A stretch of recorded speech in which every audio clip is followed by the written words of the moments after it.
Big breaking news చూస్తున్నాం. గజ్వేల్ మండలం రిమ్మనగూడ రాజీవ్ రహదారిపై రైతులు ఆందోళన. వెంటనే ప్రభుత్వం యూరియాను అందుబాటులోకి తీసుకురావాలని రైతులు ఆందోళనకు దిగారు. వీరికి మద్దతుగా బీఆర్ఎస్ పార్టీ ఎఫ్డీసీ మాజీ చైర్మన్ వంటేరు ప్రతాప్ రెడ్డి సంఘీభావం తెలిపారు.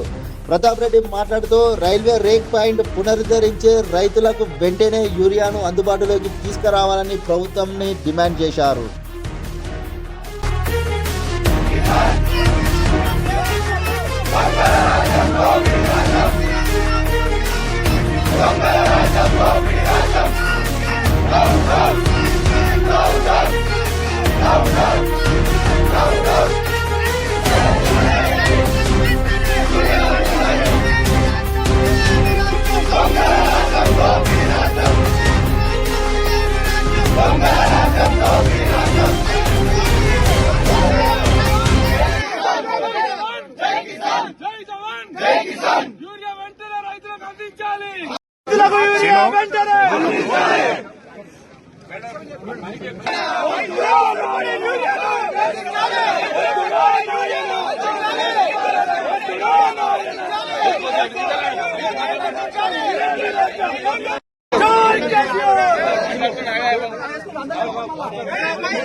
వాళ్ళు మాట్లాడారు.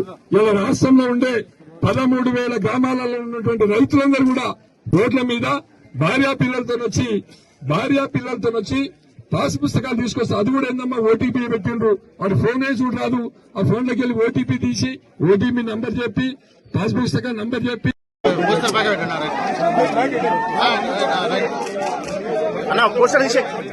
రాష్ట్రం సాధించుకున్న తర్వాత గౌరవ తెలంగాణ తొలి ముఖ్యమంత్రి వర్యులు కల్వకుంట్ల చంద్రశేఖరరావు గారి నేతృత్వంలో సబ్బండ వర్ణాల సంక్షేమం కోసం ఎన్నో పథకాలు తీసుకొచ్చి రైతును రాజును చేయాలనే ఒక గొప్ప లక్ష్యంతో పరిపాలన సాగింది. కానీ నేడు 20 నెలల కాలంలో రేవంత్ రెడ్డి పార్టీ, ఈ దుష్ట కాంగ్రెస్ పార్టీ అధికారంలోకి వచ్చిన తర్వాత ఈ రోజు రైతులను గోసబుచ్చుకుంటూ ఏడిపిస్తా ఉన్నాడు.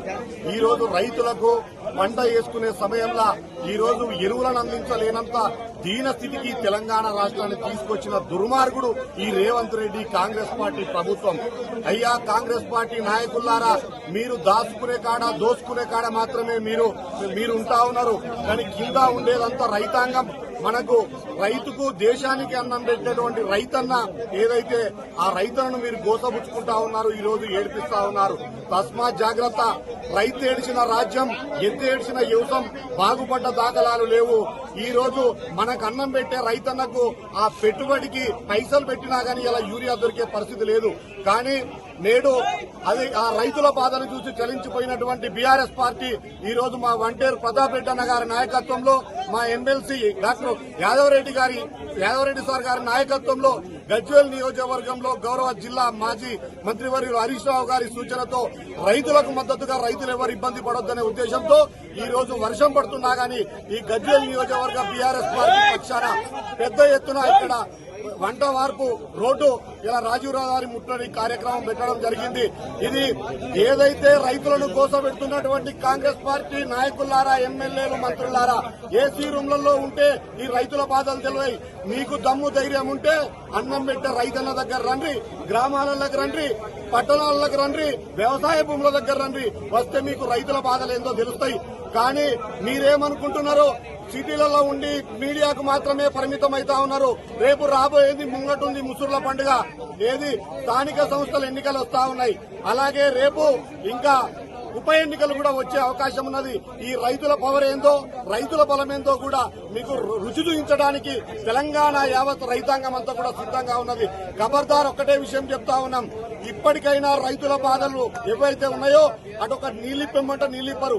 ఇదే గజ్వేల్ నియోజకవర్గంలో గత 10 సంవత్సరాలు ఎలాంటి ఇబ్బంది లేకుండే D4 కెనాల్ ద్వారా కాళేశ్వరం ప్రాజెక్టు నుంచి D4 కెనాల్ ద్వారా నీళ్లిప్పమని చెప్పారంటే మాకు ఒక 11 గ్రామాలకు కూడా కొండపాక మండలం ఇదే గజ్వేల్ నియోజకవర్గం సేకరణలో ఎలాంటి ఇబ్బంది లేకుండే. కానీ మొన్న సగం పంటలు ఎండిపోతే కూడా ఎన్నిసార్లు అధికారులకు మొరబెట్టుకున్నా, ఎవరికి మొరబెట్టుకున్నా కనీసం చుక్క నీళ్లు ఇవ్వలేదు. మీరు రైతు వ్యతిరేక ప్రభుత్వంగా మారిపోయింది కాంగ్రెస్ ప్రభుత్వం. రేపు రాబోయే రోజులలో మీరు పద్ధతి మార్చుకొని రైతాంగం పట్ల, రైతులు పడుతున్న బాధల పట్ల మీరు ఆలోచించి రైతుల కోసం, రైతు సంక్షేమం కోసం మీరు కృషి చేయకపోతే తస్మాత్ జాగ్రత్త. ఈ రైతాంగం అంతా కూడా రైతాంగం వెంట, రైతాంగం మద్దతుగా బీఆర్ఎస్ పార్టీ ఉంటది. కేసీఆర్ గారు ఉంటారు, హరీష్ రావు గారు ఉంటారు. మీకు మీ భరతం బట్టి తెలంగాణ రైతాంగానికి, యావత్ రైతాంగాన్ని అంతా కూడా మేము కాపాడుకునేందుకు శాయశక్తుల ప్రయత్నం చేస్తామని, లేనట్టయితే మీరు గ్రామాల్లోకి కాంగ్రెస్ పార్టీ నాయకులు, కార్యకర్తలు ఎవరు గ్రామాల్లోకి వచ్చినా గానీ రైతులు, ప్రజలే తిరగబడి మీరు గ్రామ పొలిమల దాకా తన్ని తరమదామని హెచ్చరిస్తా ఉన్నాం. సంవత్సరాలైతే ఉంది రైతులకి కరెంట్ ఇవ్వక, నీళ్లు ఇవ్వక, విత్తనాలు ఇవ్వక, యూరియా లేక, డీఏపీ లేక, విత్తనాలు లేక రోడ్ల మీద రైతు ఆత్మహత్య చేసుకునే పరిస్థితి వచ్చింది. ఇలా భార్య పిల్లలు పాస్ పుస్తకాలు పట్టుకుని రోడ్ల మీదకి వచ్చి పిల్లల్ని స్కూల్కు పంపకుండా యూరియా కోసం లైన్లో నిలవాల్సినటువంటి దౌర్భాగ్యం ఏర్పడింది రేవంత్ రెడ్డి గారి ప్రభుత్వంలో. మేము గతంలో కేసీఆర్ గారు ఈ ప్రాంతంలో ఉన్నప్పుడు ఈ ప్రాంత ముఖ్యమంత్రి, తెలంగాణ ముఖ్యమంత్రిగా గజ్వేల్ ఎమ్మెల్యేగా గజ్వేల్లో ఒక రేక్ పాయింట్ ఇచ్చి 600 కోట్లు ఖర్చు పెట్టి ఈ ప్రాంత రైతాంగానికి కావాల్సినంత, మా ప్రాంతమే కాకుండా ఇక్కడ ఉన్నటువంటి కరీంనగర్, సిద్దిపేట్, సిరిసిల్ల, అదేవిధంగా నిజామాబాద్, ఆదిలాబాద్, కామారెడ్డి, సంగారెడ్డి, సిద్దిపేట, ఇవన్నీ జనగాం, ఈ ప్రాంత రైతులందరూ కూడా గజ్వేల్ రేక్ పాయింట్ తో యూరియా అందించినాం. ఇవాళ అట్లాంటిది గజ్వేల్ రైతులకే యూరియా లేక రోడ్ల మీదకి వచ్చినాం. రేక్ పాయింట్ ఎత్తేసిండు రేవంత్ రెడ్డి గారు. గజ్వేల్ అంటే కక్ష పట్టుకుండు. గజ్వేల్ కి 180 కోట్లు శాంక్షన్ చేస్తే గత ప్రభుత్వం కేసీఆర్ గారు ఇస్తే వాటిని రద్దు చేసిండు. మరి గజ్వేల్ మీద కక్ష పట్టుకున్నావు రేవంత్ రెడ్డి. ఇది పద్ధతి కాదు. గజ్వేల్ ప్రజలు కూడా తెలంగాణ బిడ్డలే. నువ్వు ముఖ్యమంత్రివి, రాష్ట్రానికి ముఖ్యమంత్రివి. నీ యొక్క కొడంగల్కి ముఖ్యమంత్రి కాదు, నీ మహబూబ్ నగర్కి ముఖ్యమంత్రి కాదు. ఇవాళ రాష్ట్రానికి మొత్తానికి ముఖ్యమంత్రి.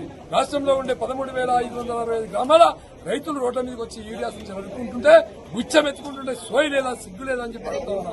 ఈ రాష్ట్రంలో ఉండే 16 మంది ఎంపీలు, 8 మంది ఎంపీలు కాంగ్రెస్, 8 మంది బీజేపీ ఎంపీలు. ఏం ఎక్కున్నారు మీరు? ఏం చేస్తున్నారు మీరు? కేంద్ర ప్రభుత్వం ఉంది బీజేపీ, రాష్ట్రంలో కాంగ్రెస్ ప్రభుత్వం ఉంది. రైతులు రోడ్ల మీదకి ఎందుకు వస్తున్నారని చెప్పి సందర్భంగా మేము కాంగ్రెస్ ప్రభుత్వాన్ని ప్రశ్నిస్తున్నాం, పార్లమెంట్ మెంబర్లను ప్రశ్నిస్తున్నాం. మీకు సిగ్గు శరం ఉంటే వెంటనే ఈ రాష్ట్రంలో యూరియా కొత్త లేకుండా చేయాలని చెప్పి, నానో యూరియా అంటగట్టొద్దు అని చెప్పి మేము ఈ ప్రభుత్వానికి విజ్ఞప్తి చేస్తాం.